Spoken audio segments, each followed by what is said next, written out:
여러분 안녕하세요. 찾아가는 새벽기도 시카고 예수사랑교회 조선영 목사입니다. 오늘도 변함없는 주님의 은혜와 평강이 저와 여러분의 삶의 종일 풍성하기를 기도합니다. 오늘 말씀은 민수기 36장 1절에서 10절까지 말씀입니다. 제가 읽어드리지요. 요셉 자손 가문 가운데 므낫세의 손자이자 마길의 아들인 길르앗 자손 가문이 있는데 바로 길르앗 자손에 속한 각 가문의 우두머리들이 나서서 모세와 이스라엘 자손의 지도자들인 각 가문의 우두머리 앞에 나와서 이렇게 말하였다. 이 땅을 제비 뽑아 이스라엘 자손에게 분배하여 유산을 삼게 하라고 주님께서 어른께 명하셨을 때 주님께서는 어른께 우리의 친족 슬로브앗의 토지 유산을 그의 딸들에게 주라고 명하셨습니다. 그러나 그 딸들이 이스라엘 자손의 다른 지파 남자들과 결혼할 때에는 그 딸들이 받은 유산은 우리 조상 대대로 물려온 유산에서 떨어져 나가 그 딸들이 시집간 그 지파의 유산이 될 것입니다. 그렇게 된다면 우리 지파의 몫으로 분배된 유산의 일부는 우리는 잃고 맙니다. 이스라엘 자손이 누리는 희년이 되어도 그 딸들이 물려받은 유산은 그 딸들의 시집 지파의 유산에 합쳐질 것이므로 결국 우리는 조상 대대로 물려받은 지파 유산에서 그만큼의 유산을 잃는 것입니다. 주님의 명을 받들어 모세가 이스라엘 자손에게 명령하였다. 요셉 자손 지파의 말이 옳소.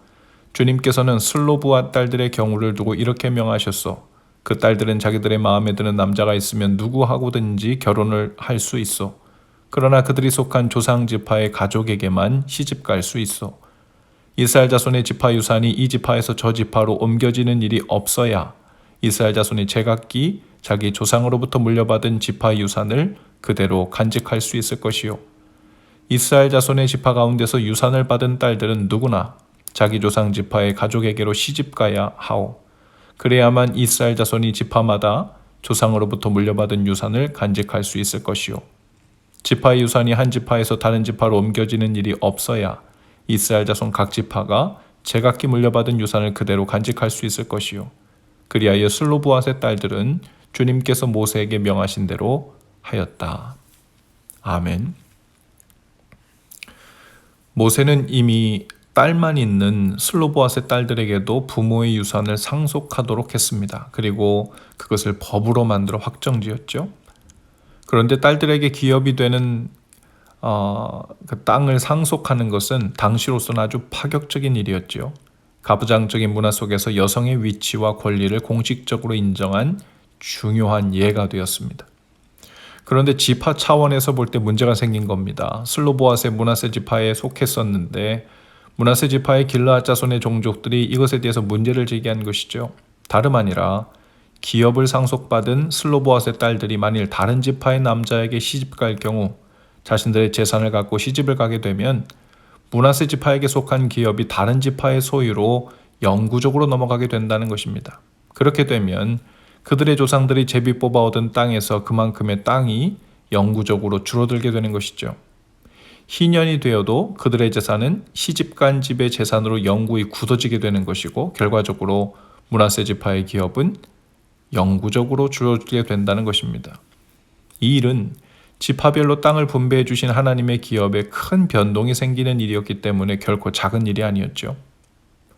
모세는 이 문제로 하나님께 기도하였고 하나님께 응답을 주십니다. 어떤 사람들은 생각하기를 이렇게 된다면 슬로브앗의 딸들에게 기업을 주라고 명한 그 명령 자체가 잘못된 것이 아닌가 하고 생각하는 사람들도 있었을 거예요. 그러나 하나님께서 명하시기를 슬로브앗의 딸들은 자유롭게 그 재산을 갖고 시집을 가라. 그러나 그 조상 지파의 종족들 안에서만 시집을 가도록 명하신 겁니다. 하나님은 그들의 결혼할 수 있는 자유를 어느 정도 주셨지만 그 지파 안으로만 제한을 하신 것입니다. 그들의 기업을 보존하는 한에서 결혼의 자유를 허락하신 것이죠. 그러면 이스라엘 지파의 기업이 다른 지파로 이동하는 일을 막을 수 있었습니다. 각기 자기 지파의 기업을 지킬 수 있었습니다. 하나님은 이것을 하나의 법으로 또한 만듭니다. 이스라엘 자손의 지파 중에서 그 기업을 상속받아 그 기업을 이은 딸들은 모두 자기 조상의 지파에 종족되는 사람의 아내가 되도록 했지요.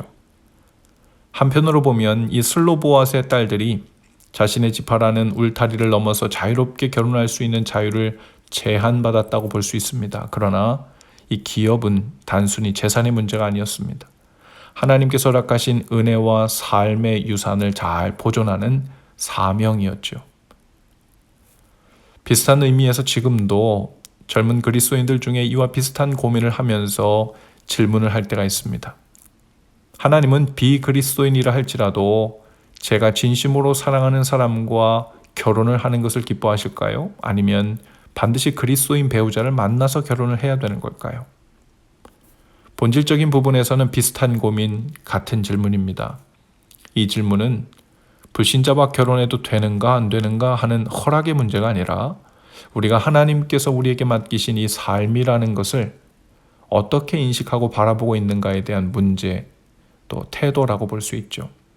내 삶은 내 것이고 내 인생이니 내가 원하는 대로 제한 없이 자유롭게 내 감정과 기분이 내키는 대로 사는 것이 잘못되었다고는 할 수 없지라고 생각한다면 그 말은 다시 말해 내 인생은 내 거야. 내가 원하는 대로 살면 그만이야 라는 의미와도 같죠.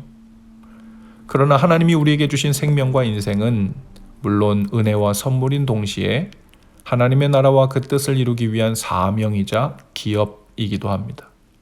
그 초점이 나의 자유에만 맞춰져야 할 것이 아니라 먼저 하나님의 나라와 그분의 뜻을 위해서라는 사명과 기업의 차원에서 먼저 살펴보고 기도로 물어야 할 부분인 것이죠. 결혼만이 아닙니다. 어떤 직업을 가질 것인가 하는 것도 내가 하고 싶은 것, 나의 선택의 자유만이 아니라 하나님이 내게 주신 은사와 사명 그리고 맡은 기업이라는 차원에서 기도하며 결정해야 할 것이죠. 주님은 우리에게 자유를 주셨지만 그 자유는 철저하게 자기중심적으로 살라고 주신 자유가 아닙니다. 우리를 자기중심적이라는 죄로부터 구원해내신 주님께서 우리가 다시 그 길로 집요하게 파고 들어갈 것을 기뻐하실 리는 없는 일입니다. 갈라디아서 5장 1절은 말합니다.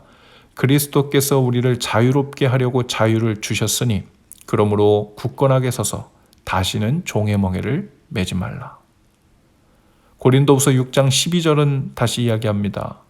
모든 것이 내게 가하나 다 유익한 것이 아니요 모든 것이 내게 가하나 내가 무엇에든지 얽매이지 아니하리라. 주님은 우리에게 자유를 주셨고 자유롭게 살기를 원하십니다. 그러나 하나님이 제비 뽑아주시듯 우리 모두에게 각 사람에게 고유하고도 꼭 필요한 인생의 의미와 목적에 맞는 사명과 부르심이 있다는 것을 기억해야 합니다. 그 허락된 자유로 하나님의 나라와 주님의 뜻을 이루는 길로 부지런히 즐거이 나아가시는 저와 여러분 다 되실 수 있기를 주님의 이름으로 축복합니다. 기도합시다. 주님, 우리에게 주어진 자유로 나 중심의 삶을 살기 위해 사용하지 않게 하시고 그 부르심과 사명을 따라 사는 기업을 잘 지키고 보존하는 삶을 살 수 있도록 저에게 지혜를 주시고 인도하여 주옵소서. 예수님 이름으로 기도합니다. 아멘. 여러분 오늘도 예수 사랑으로 화이팅입니다. 내일 아침에 다시 찾아뵙지요.